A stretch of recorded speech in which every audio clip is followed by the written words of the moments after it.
Great. I think that's everyone now coming in, so that's great. So good afternoon, everyone. We'll just give it a minute or so more before we kick off. I'm sure people are coming from other meetings, or other places, or from lunch. So we'll get going in a second. Okay.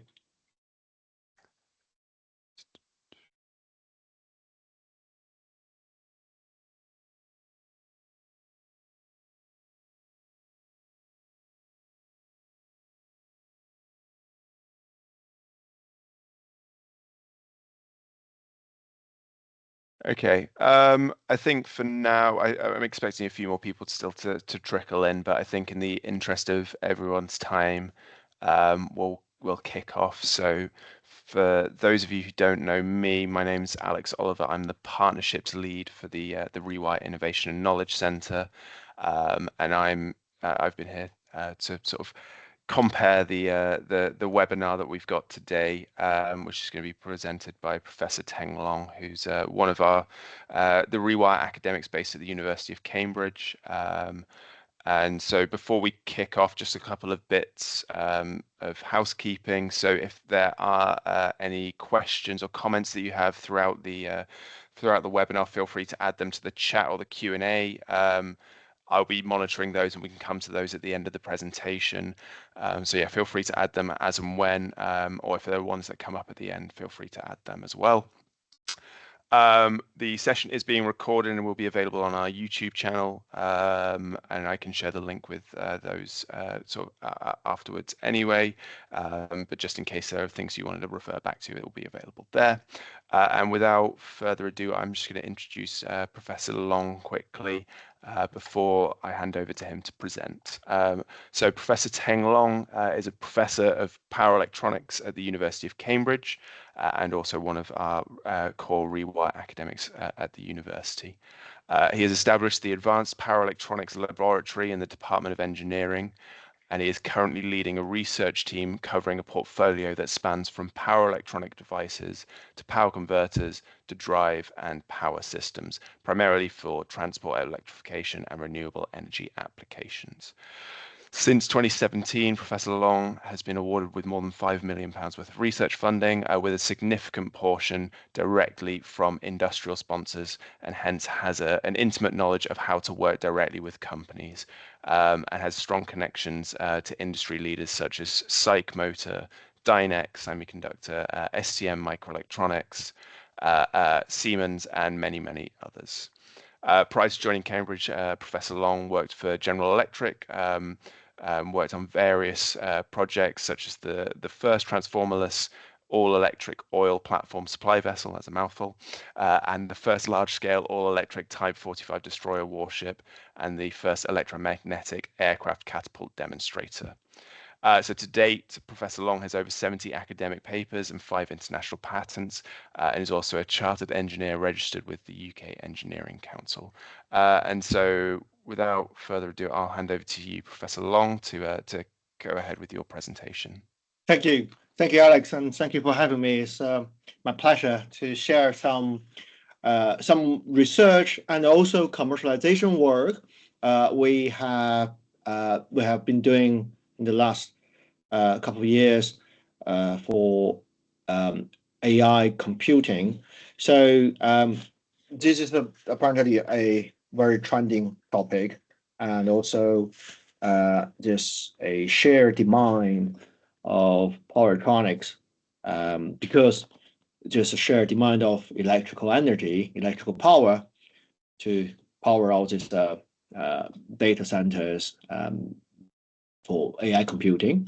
And every single watt of electrical power needs to be processed by power electronics based power converters. And later I'll show you actually not only once, several stages from grid all the way to the core, where is the computing processor, or say the actual load. There's many stages. So really a lot of opportunities for power electronics in this very application. So We have been working on this since back to 2019. It was quite early, and we have accumulated some experience and knowledge, and also later I will share with you that we also have a spin-out company working on, or say, specializing this very particular application. We try to transfer the university's research to the products and to really make a tangible contribution to the industry. So because it's a very basic kind of power delivery system, I use here a kind of graphical illustration to show the system from grid to the core as a state of the art. So now, if we have a server rack where you have servers, the GPU actually placed in the servers, and also the switch for the communication. Nowadays, this kind of rack has quite a high power rating, and also have power supply in the rack. Certain trays, for example, they used as power supply power trays. And most of these power trays, as state of the art, is AC to DC power conversion. They convert from single or three-phase AC voltage to a relatively low DC voltage. Normally, we talk about 54 or 52 volt. That's something called 48 volt. I mean, when we talk about 48 volt, it's not exactly 48. Normally, it's slightly higher in data center, 52 or 54. So this DC voltage come out from this power tray, which gives you AC to DC conversion, and then further this 54 DC voltage distributed to all the servers, all the server trays within the rack. And on the server board, you will have other DC to DC power converters, further step down and regulate the voltage all the way to the load, which is, for example, GPU or TPU, DPU, or different XPU doing the computing. So in terms of the power converters for the power tray, this is actually relatively conventional. We have the AC to DC PFC, and then have an isolated DC to DC power converter. So because that from AC and also relatively high voltage, the galvanic isolation within the system is necessary. Commonly, they put galvanic isolation at the AC to DC stage, and then at the DC to DC stage, which is lower than 54 volt, there is no need to have galvanic isolation. If you put one, it's fine, but it's not necessary normally. But at higher voltage side, AC to DC side, there is an isolated DC to DC within this power supply unit. Some typical power supply unit like this you can see here is normally plug and play, support the hot swap function normally, and in the real data center, you do need to have some redundancies, and that means just kind of overrated power you need for the rack, just for the reliability purposes. So for this power rack, this power supply unit, say the front of industry is 12 kilowatt per unit, especially for AI computing. Conventionally, they still 8 kilowatt or even lower per unit, but now they go up to 12 kilowatt, and this expectation to go even higher per this unit. And you can have several of them in a 19 or 21-inch rack. The height normally is 1 year, but you can have higher depending on the whole hardware design of the system. And for this stage, we now seeing more and more silicon carbide and the gallium nitride devices used, thanks to this higher efficiency and higher switching speed to give a smaller filter. So at the server tray stage, which is lower than 54 volt, We normally have this nice DC-DC converter. They are most of the time surface top mounted device. So basically solder those things on the server board, and they normally placed very close to your load. This is actually quite obvious because you already have voltage step at a step down at a relatively low voltage. So the current here normally has been already increased quite a lot. So you don't really want to have much of the transmission loss. That means we have to have these converters quite close to the load to reduce the trace length and reduce transmission loss. So in this very talk, I will more focus on servo tray, because this DC side here from 54 volt to point of load, which is less than 1 volt, this actually needs very high power density, and at point of load, even very high current density. We normally talk about amps per square millimeter. So this is quite a lot of interesting thing happening. And the AC to DC side is, at this moment, it has, say, larger market because this is a relatively more conventional. But there's also a trend to have something called HVDC, I'll talk about that later, to have high voltage, we'll talk about 800 volt DC, directly go into the data center, and then have the whole rack fed in DC at high voltage. So in theory, in that case, you will not have AC to DC conversion at the power server rack level, but that's a bit future. I'll talk about that later. So when we talk about 54 volt on the server board, all the way to the point of load GPU or any type of ASIC, the really state of the art, or now the most application, is something called this intermediate bus architecture, IBA. So it's like the name, it has an intermediate bus voltage. In that very case, is a quarter of the input voltage. So that means we have a first stage intermediate bus converter to have bulk energy transfer from higher voltage to a lower voltage, and they give a fixed ratio voltage reduction. So it's like a transformer, but working at a DC. It doesn't regulate the voltage, but it gives a fixed ratio reduction of voltage. It can be a quarter of it, it can be 20% of it. So you can have fixed ratio of 4:1, 5:1, 6:1. Some also have like 48:1. You know, that depending on that depends on the intermediate voltage bus you design. The requirement for such DCX is to have very high power density, because we try to make as small a space as possible to have this bulk energy transfer. And the efficiency is also very important for this stage, to make less losses as less as possible. And then there's a second stage called voltage regulator module, VR modules. So those are normally quite small, kind of just discrete block. Some also people call it power block.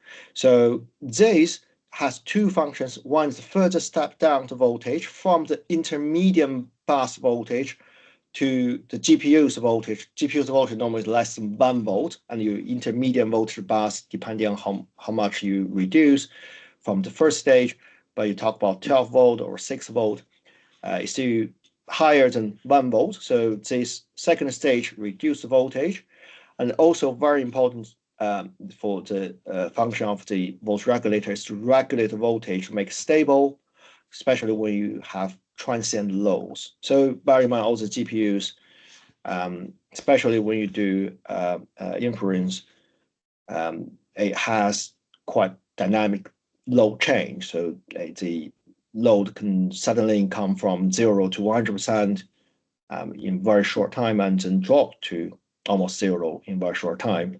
So the DIDT is very high, and then the output of the point of load converter needs to stabilize the output voltage.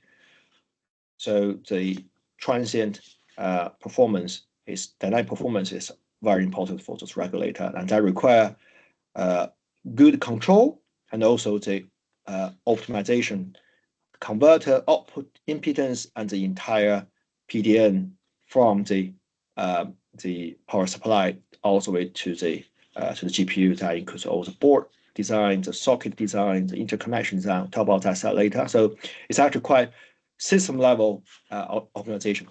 But speaking of more power electronics, in more power electronics language, everyone interested in topology in power electronics is kind of hardcore power electronics. And when we talk about the first stage intermediate bus converter, it doesn't require voltage regulation, but it does require high power density and high efficiency. So that's actually help us to select or say to vary existing topologies, to meet such certain purposes. And in terms of high efficiency, high power density, open loop LLC Raster converter it's always been a good candidate. So most of this IDA converter, fundamentally, they are open loop LLC converter, but not like direct LLC conversion LLC converter use. You probably see the circuit a bit kind of more complex than LLC. So most of the time, what they use is cascade the output of the LLC, you see here, output, cascades that to the input side of the LLC, you see here, and make them basically as a equivalent series connection.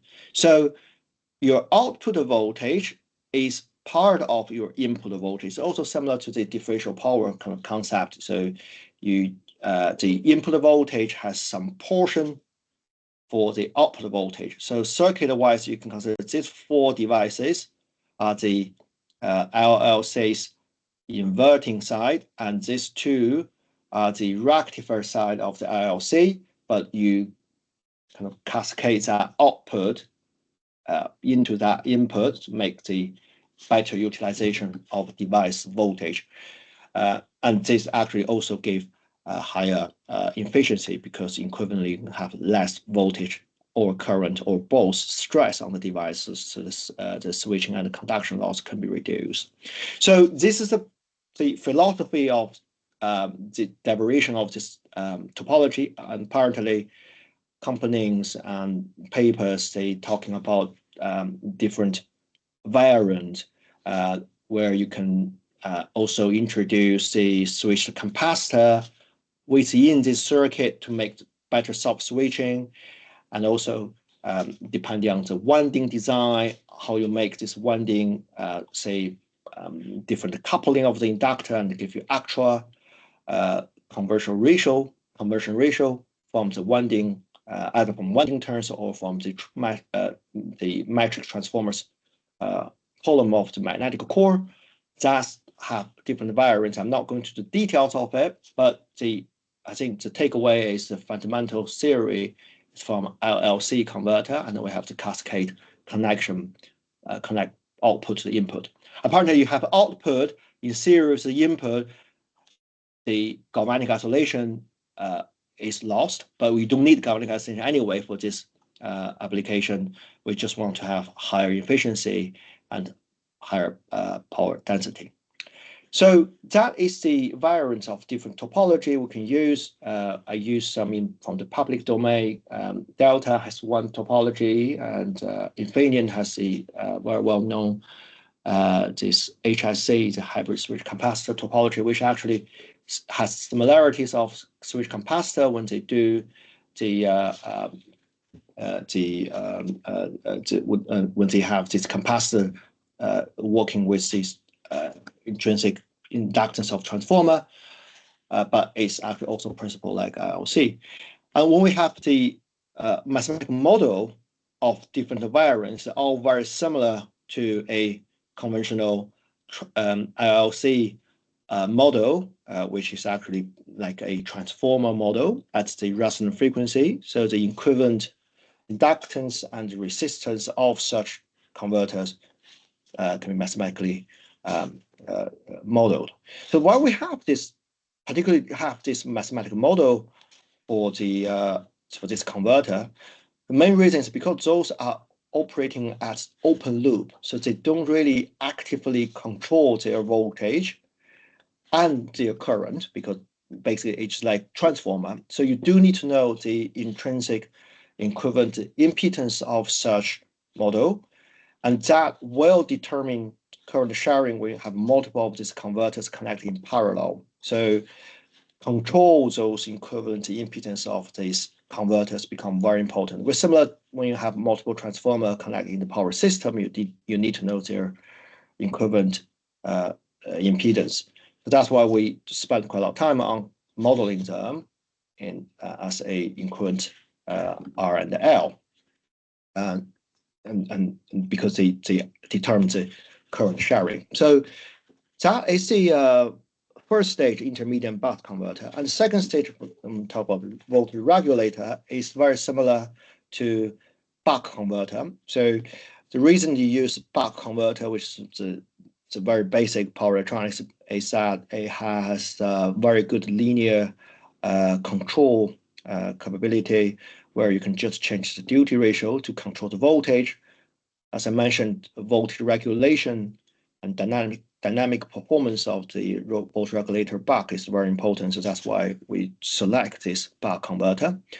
In terms of some difference, especially for AI computing, is now we use more and more this kind of vertically stacked assembly of this power module. You can see here we have the driver mouse, where the buck's half bridge, high side, low side device, and their gate driver are embedded into one piece of package, or even monolithically on one silicon, but it becomes like one single chip. So you can make the whole circuitry simple. But the actual inductor of the buck is under that driver MOSFET. So the current is actually input current come from the board, and using the side vertical PCB to transmit to the higher side, physical higher side power MOSFET, driver power MOSFET switch, and then use the inductor, which is underneath this driver MOS, and back to the board where you interconnect this converter to the system. So the current loop actually become vertical to the z-axis, and the inductor, one type of design is inductor under this driver MOS. The advantage of that, apparently you save space, so you don't need to put inductor aside of the driver MOS to take the larger footprint of your board, so current density will be compromised. Now we make them at the y-axis, at the vertical axis. That means the current density can be improved, use less footprint. For this very type, where the inductor below driver MOS, you can give better cooling for the driver MOS, because that is at the very top, you can put heat sink on the top. But the drawback of this design is the conductor of the inductor. It's difficult to couple, because you have only the vertical column, the pillar of the conductor, which makes the coupling a bit difficult. Alternatively, some have been using this inductor on the top of the driver MOS, still makes them vertical, but the inductor actually sitting on the top. And in this case, the inductor sitting on the top, and the two sides of the inductor, it can be considered as input and output of the just two-port device, two-port inductor as a component. So within the inductor, the current is actually flowing horizontally, but it's just the power need to come from the bottom side of the chip, of the module, from the motherboard, and then to the chip, which is the driver MOS, half bridge, and to the inductor. But the inductor current is horizontal, and then back to one side, the other side of the bottom PCB for the motherboard for the load. So the current is actually horizontal in the inductor, not like vertical, give you better coupling of the inductor. But the drawback is the driver MOS is under the inductor, so you cannot really have direct cooling of that driver MOS. And the question could be why you need better coupling.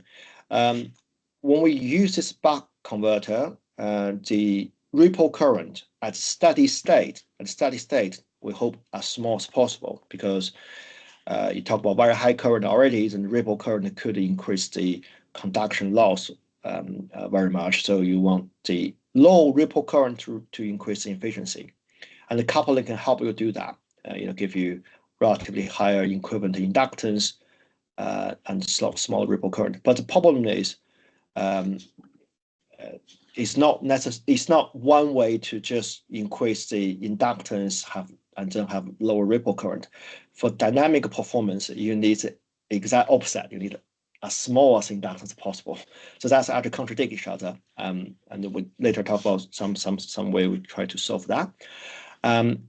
So the buck converter, more innovation now is on assembling side, and some new trend also talking about embed the inductor and also the output capacitor all into the PCB. So the whole assembling becomes just several PCBs stacked together. It's easier for manufacturing and also higher integration, making it more compact. So that's also trend. Quite a lot of challenges for manufacturing, but what I can update with you is that it's already possible. It's already mass production, so it's already mature. It just costs still a little bit higher. So that's the state of the art. And if we crystallize this whole challenge, why we need such different design to technology, it's all come from the requirement, and I call it location to make that power converters better. It's like buying a property. You really want the power converter as close to the GPU, to the load as possible. The area around GPU are limited first, and also even you say you have some area, but you put this power supply a bit far away, the transmission loss. Bear in mind, you talk about hundreds or even thousand amps from this power supply to the GPU, so that any millimeter of the PCB trace become very lossy. So that's why we try to minimize as far as we can. And the third reason, also very important one, is any of the distance between your supply to the GPU. So here's the equivalent circuit from your supply voltage regulator module to the actual GPU core. There's a motherboard, there's a package including socket of GPU, including all these interposers, for example. Those contribute parasitic impedance, and they could cause ring. So when we change load, when we have sudden di over dt, and when you change the output of the buck, it will cause ring if you have much of these parasitics, and that can be quite annoying and quite problematic. So, of course, there's several ways to control that impedance, but the most essential way is to make that as small as possible, and that means making your power supply as close to the load as possible. Effort that we have taken from the industry is that we before it's all in discrete driver MOS, capacitor, inductor, just discrete components soldered onto the motherboard. Now it's a vertical one, which I just show you. Inductor and driver MOS has been stacked as a vertical direction. And also now there's a trend that puts this whole voltage regulator under the GPU, which is something called vertical power delivery, VPD. Some companies have already been using this in quite large scale and prove very beneficial in terms of efficiency and also dynamic response. And you can say it's for long future, all the devices could also be embedded into that PCB of the motherboard. So you could argue in the long future, maybe there's no power module anymore. It's just one board which has everything, every power supply already in. You just solder your GPU on the top. But that's may still some time. So the whole point is to make it as close to the load as possible. And we talk about VPD, the vertical power delivery. There's one case where you say the power supply. You see here the power supply, which is mounted under the motherboard, and the other side of the motherboard is the GPU's substrate, where you have the socket, the interposer, and the actual chip all together. Sometimes the memory also embedded into this substrate, integrated into the substrate. So that's all the GPU's package. And the other effort you can make is, instead of using intermediate bus, we have single stage from 54 volt all the way delivered to the point of load, which are quite kind of quite straightforward thinking, that reduce stage, then essentially you will reduce efficiency and also make the system simpler. So intermediate bus, which has a problem that you choose higher voltage of intermediate bus, the voltage regulator will be more difficult to design, because you basically pass the transfer to the second stage. That could be challenging for the voltage regulator.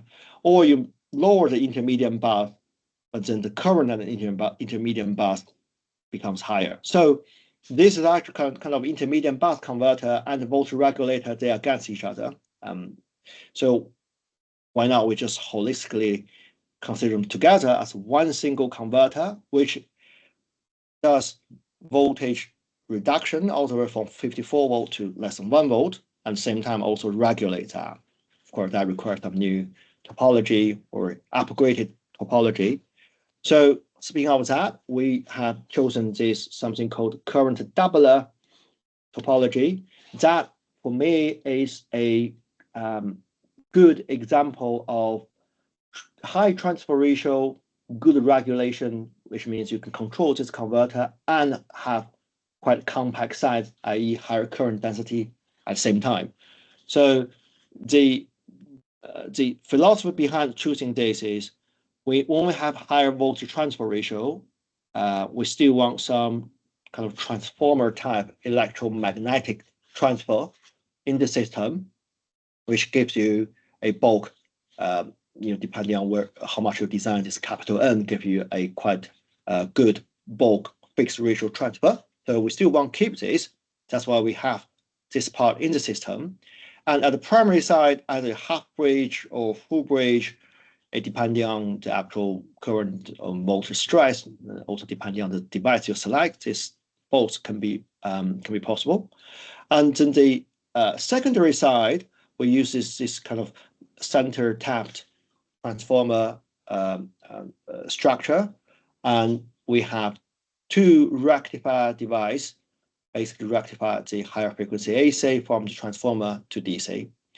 The system similar to LLC converter, but the main difference is this converter does not operate at resonant point. So it's not resonance, there's no resonant tank. It's actually operate at hard switching. So it will trade off some efficiency, unfortunately, but because it's working on hard switching and we use duty cycle to control the voltage, it gives the advantage of voltage regulation. So regulating this is very similar to a buck converter. So other way to consider the topology is like a transformer-based buck converter, give you the duty ratio for voltage control, and at the same time introduce this transformer giving higher voltage transfer ratio as fixed transfer ratio from the transformer, this transformer structure. And also several advantage. For example, the secondary device is synchronized rectifier and also common ground. So that means you don't need high side gate driver, which makes things also easier. And quite a lot of careful and say advanced design on the magnetic transformer of the topology, where we have this we call coupled 4-phase matrix transformer to give this in coordination with the actual bridge and device together to give a large transfer ratio, voltage regulable, and good transient. So good transient means we have this coupled of transformer, which at the normal interleaved operation because we have many of the switches, so the secondary is actually interleave. When we interleave them, the steady state inductance, they take the let's say positive coupling to give higher inductance. So we actually create more inductance to reduce the ripple current. But when we have steady state, which means there's a very big change of current, and at this very moment you change that to full duty ratio and all the devices switch on, then we have a negative coupling, then they actually cancel the flags to make lower inductance. So this special coupling made with the winding to enable such function gives you a steady state inductor to the transient inductor, there's a ratio. So which means higher inductance when we have steady state, but lower inductance when we have transient. So we can achieve something about steady state nearly 70 nanohenry when you have continuous operation, and when the load suddenly change, you switch them all on together or all off together, then the magnetic field in the transformer actually become against each other to reduce the transient inductance, which makes less than 15 nanohenry. So you can see the sheer difference between that two inductance. So we can take the smaller ripple current for steady state and faster response for the transient, because the faster response from this lower steady state inductance. So the Mark I, which is the first version of this current doublet topology, direct single stage voltage regulator we have built, just about built 1.5 years ago. We tested. Firstly, we look at the transient because we actually promote this special coupling of the magnetic metric transformer, and you can see we have this pulse change, fast current rise or drop, and the voltage regulation is decent. I won't say this is the best of the whole world, but it's decent. And bear in mind, this is single stage. It doesn't really have intermediate bus. Its input of this converter is a 54 volt, and the output is less than 1 volt. It's the very case of actually make it 0.8 volt. And we also use the standard controller, just reconfigure some parameter. We can do that control, and the controller's bandwidth is, I won't say it's the best, but it's decent, and it achieves our requirement. So transient, it shows this converter can make good transient thanks to this coupling of the inductor and the lower transient inductance. For steady state, where we measure the efficiency, is the Mark I is decent. As I said, it's not probably the top in the whole world, but it's quite balanced. Also considering that current density at single stage, we have achieved, if we have 54 to 0.8 volt as output, you can achieve the peak efficiency close to be 90%. So this is the efficiency test, and as you can see, we have this very small set achieve continuous operation for 400 amps at output without any problem. And we look at the thermal distribution, which actually very good. I would say is it doesn't really require some very special cooling. So typical cooling for the volt regulator can meet that demand. So we look at the Mark II. Apparently, we are happy with the Mark I concept, but we want to make the current density higher. So the Mark I, we achieved the current density about like 0.8 amps per square millimeter. But now the Mark II doubled the current density. We can achieve nearly 1.5 amps per square millimeter.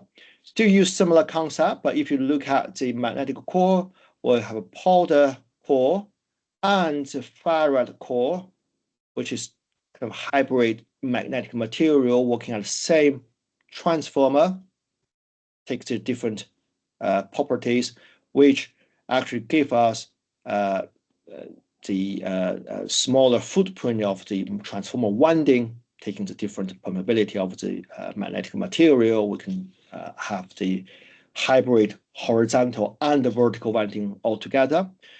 Vertical winding will always save space because you do need horizontally put your windings, right? So that actually makes your whole footprint smaller, so the current density is also increased.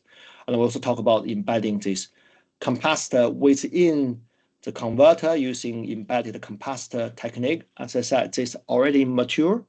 You find right vendor, they can make this decent cost. So we automate this, hundreds of MLCCs embedded into the PCB. This is actually mandatory if you want to have the vertical power supply, vertical power delivery, because you put this under the GPU.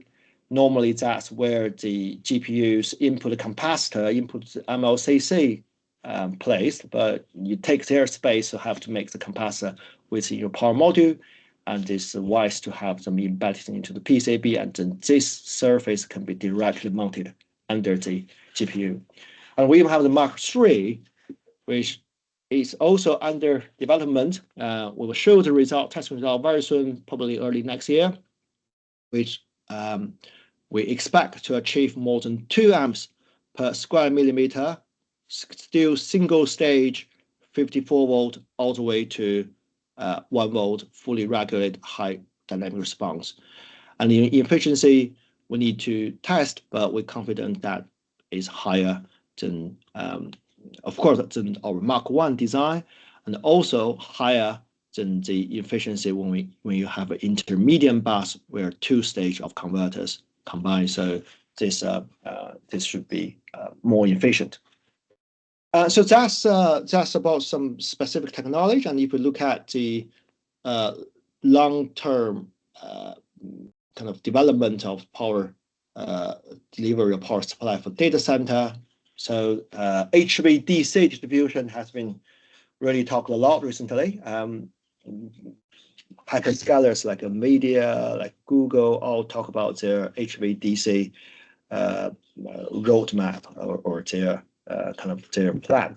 So this changed the power system of data center more at the higher voltage side. So from say 54 volt at the server board below is pretty much remains the same like what we have now, but from higher voltage to the 54 volt to server level, here instead of use AC to DC, now we have a DC to DC converter to transfer from 800 DC to lower DC, which also means to feed in electrical power into the rack or into the data center now become 800 volt instead of a 380, 350 AC. Now we have 800 DC direct to data center. Give some advantage saying, DC is more efficient, more friendly for energy storage and renewable energy. It's all advantage. And also the voltage select, I'm sure quite a lot of you looked at 800 volt, very familiar because automotive industry, electrical automotive industry already moved into the 800 volt almost every company. So the supply chain exists and quite a lot of devices you can just use or borrow from the automobile industry. And this 800 volt DC come from the distribution network, 10 kV or 15 kV, depending on which country you are. And that is from the distribution network, and you transfer that medium voltage AC, 10 kV or above AC, to 800 volt DC, and quite hot, many people believe that should be solid state transformer. Just quite a lot of debate on that, what type of solid state transformer, or whether we should call it solid state transformer. I'm not going to engage that debate, but basically you need power electronics to have this AC to DC and bear with the medium voltage input at the same time. So design of that have quite different, let's say, logic because it's medium voltage, 10 kV or above. So that's that power density for them is use very different criteria. It's not like lower voltage. So it is, but also quite a lot of opportunities here. A lot of power electronic devices you need to use, and a lot of magnetic material you need to use. You need to use. Right. So so what we propose that from 800, i.e. after SST, the 800 volt all the way to the GPU, you can just use one 800 to 50 fixed ratio DC converter, give you bulk and transfer from 800 volt to 54 volt, and then single stage 54 volt DC to GPU.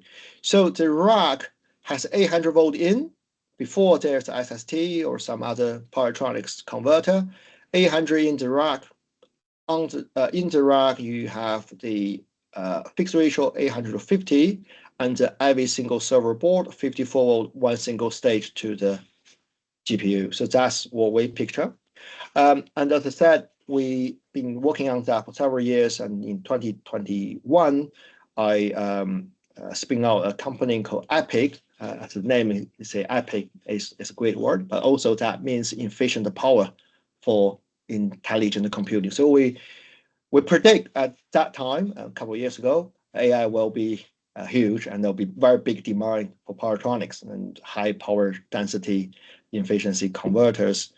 Very important, and just a lot of new requests from industry. So we see the potential, and that actually become true, especially from this year. You know, I will talk about the choke point of AI is energy, and you need to deliver that power. So there's quite a lot of opportunities, and we have quite large, quite wide portfolio of products. So basically from 800 all the way to point of load, every single stage, we have a product in mass production, can be directly used. So if you have any interest, feel free to contact us. This can be used in power to power data center, also can be other application where you need high power density, you need wherever you need high efficiency power converters. So if you look at the matrix from 800 or 400 all the way to less than 1 volt XPU's point of load, we have converters, the fixed ratio for 800, fixed ratio for intermediate bus at different ratios, voltage regulators, single stage. So just all different products.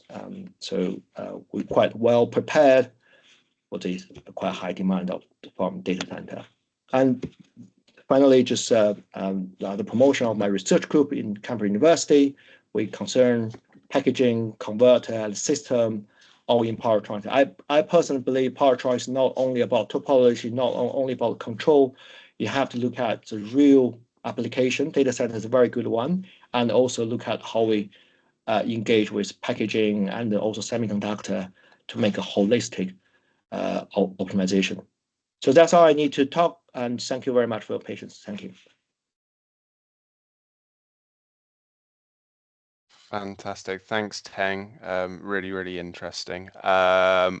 So at this point, I'll open things up to questions. So feel free to add those to the chat if anybody has any. I've got a couple just to start off with. Well, if we can get some in from the audience. So my starting one's around the AI. So I imagine the marketplace for these kinds of devices, technologies is quite competitive, especially as AI, with the levels of investment going into AI at present. Where do you see the sort of, from a UK perspective, where do you see the sort of largest opportunity within the sort of AI hardware space? Do you think it's within the kind of technologies that you were talking about? With in sort of alignment with some of the expertise that we have at sort of the university and industrial levels. So power converter, power electronics is large industry, and so basically for UK, for any world, you know, this is actually very good industry, or very good sector, which we should invest, because quite a lot of demand, you know, jobs, and also benefits for the society. In particular for this virus thing, I personally think the converter manufacturing or say assembly is nowadays actually quite highly automatic. So the stereotype thinking is you make converters, you find some Southeast Asian countries and they cheap in labor, but nowadays you find most of them actually in automatic anyway. So in theory, it can be produced in different places as far as you have the machines and you know how to operate them. So I think this, the investment of PCBA is not, kind of that huge investment to build a, I don't know, like 5 nanometer fabrication line like TSMC. It's not like that scale, but at the same time you can return, gain quick and a lot. So if the investment is difficult to compare with America or China in terms of very high advanced semiconductor, making investment on power assembly can be more tangible and useful because the demand is very clear. They need power converters, and this this power electronic assembling, SMA, reflow, ATE, burning test, all this equipment we can solve as a country and can do the investment within the country and then provide for the local use and also for the international customer. Because you build power, you build data center, the operator need to buy those servers. So the servers need to buy those converters.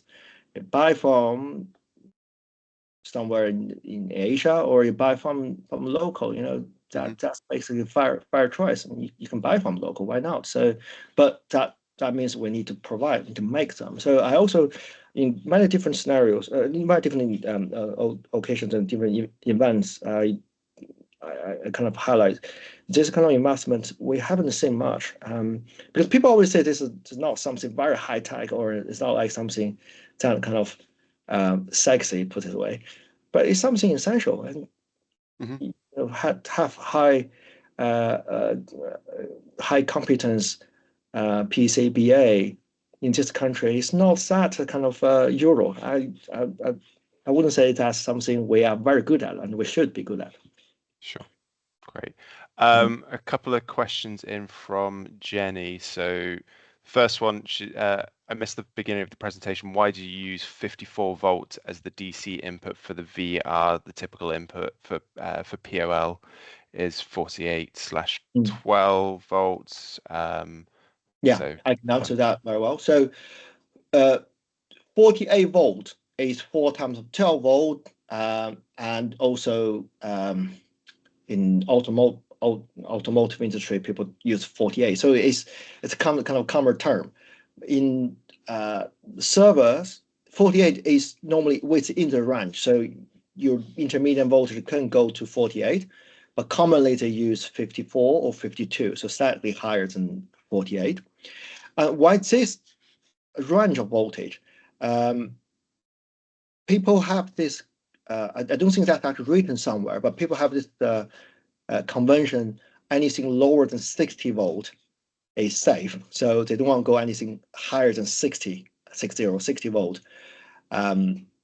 So they put server, because server is somewhere possibly you could put your hands on, and also normally that support hot swap. So you don't want to go that voltage too high. So I mean, now the media to talk about maybe this can be higher, and we have some other safety measurement.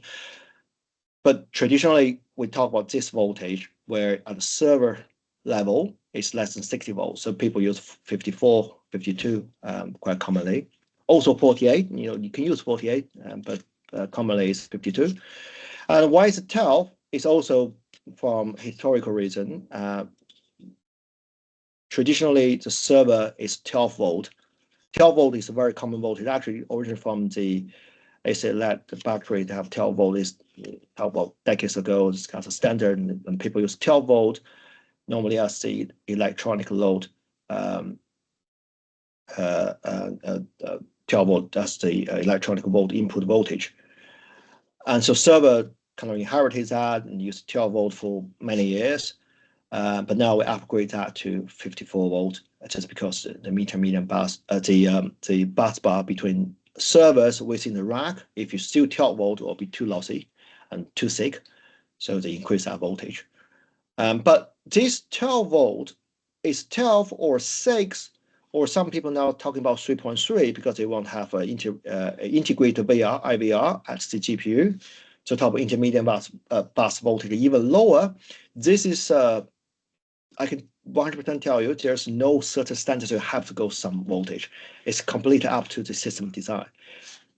Lower voltage have higher, have better performance for regulating at the very last point of load, but intermediate bus low means loads and the intermediate bus will become higher. So this is really a lot of trade-off, but there's no actual standard. 12 and 6 are two typical voltages I've seen quite a lot, especially 12. But of course, you can use different voltages. Great, thanks, Teng. A couple of the last ones whilst we've got a minute or so left. So how is the rapid power demand change of load in AI data centers affecting your design? It could be something like 50% load current swing in milliseconds. Yeah, so I think 50%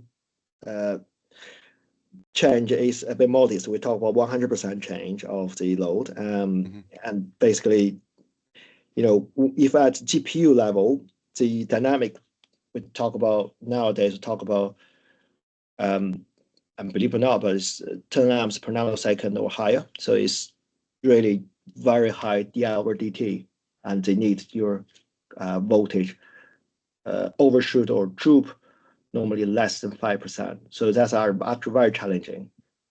So that's the di over dt, so just load change. But if you actually say the continuous load rating, that's, of course, is the same trend as the continuously more powerful GPUs. And one thing I would like to probably, by taking this chance to highlight that, it's not only about the power, it's actually about the current. So you say conventional CPU is actually 1.35 volt, but now the GPU can go as low as 0.5 volt, which is more than twice, it's more than half of reduction of voltage. That means your current will be more than half. Even if you have the exact same rating, your current will be doubled. So it's not only about the power, it's actually really about this amps, you know, so much amps you have to deliver from power supply to the GPU. And that's actually very challenging. So that's why at the very point of load, people normally don't really talk about power density. They talk about current density per square millimeter, how much amps you can actually deliver. So in our design, what we say is really to make the output impedance as small as possible in the transient, not in the steady state, because steady state, otherwise you'll be too lossy. And that actually, what we're saying is two things actually matter a lot. One is the magnetic material, the inductor or transformer, what kind of material you use. And the other thing is whether the device can switch at even higher speed. So we talk about, you know, some people now talk about IVR, they have 20 megahertz switching frequency, 50 megahertz switching frequency, and the control bandwidth can be a few megahertz. That's actually very high control bandwidth. But that for dynamic response is also a very important thing. So that, yeah, there are two major things I would say to handle that. Sure. One very final question, which is coming from Samuel. So from a broad perspective, where do you see the most promising opportunities in AI hardware currently? Is it in material? Just, yeah, maybe keep it sort of fairly simple. So like in materials research and device level innovation, or in circuits and systems? Yeah, so power semiconductor, there's quite a lot of opportunities. I have been talking with quite a lot of semiconductor design companies and researchers. One example is, can you make some very low voltage device? They always argue why you need low voltage device. We talk about the gallium nitride silicon carbide. It can work as higher voltage and very low switching energy. But I say I have application to voltage is very low based on our topology or the some existing topologies. But we need, say, 10-volt device, but very, very, very low RDS(on). I don't think that's something theoretically impossible. It's actually very possible. You just need to possibly change the vertical design to lateral design of the device. But most power electronics, they say, oh, we don't want to take lateral design. We like vertical design, but better use of the semiconductor. But you need to look at application. Quite a lot of application in data center, they need low voltage for some certain topology. And we look at low voltage design, but very low RDS(on). And for material, magnetic material is something, of course, a lot of opportunities, but this is something will take quite a lot of time for manufacturing and the processing engineering, because for AI applications, they don't want to take any risk. They don't want, say, have the risks on something worth, say, one board, the GPU can easily worth £30,000, $30,000, for example, but your power supply probably in total worth of $300. So no one going to risk $300 for $30,000. So that's why whenever we have new material, it needs to be really reliable, also including power semiconductor. So that could be the difficulties or barrier of introducing any new technology. But the bright side is they do have very high demand, and they sometimes have to compromise a bit for new technology, otherwise they can't deliver the power. But there is a chance. Okay, great. I know a lot of people have already had to drop off, but yeah, I think we'll close it there. So just a massive thank you, Teng, for a really interesting presentation, and yeah, thanks to everyone who's still here, and thanks to everyone who's already had to disappear off to other meetings, and yeah, thanks very much. Thank you very much. Thank you, Alex. Yes, thank you, everyone. Bye-bye.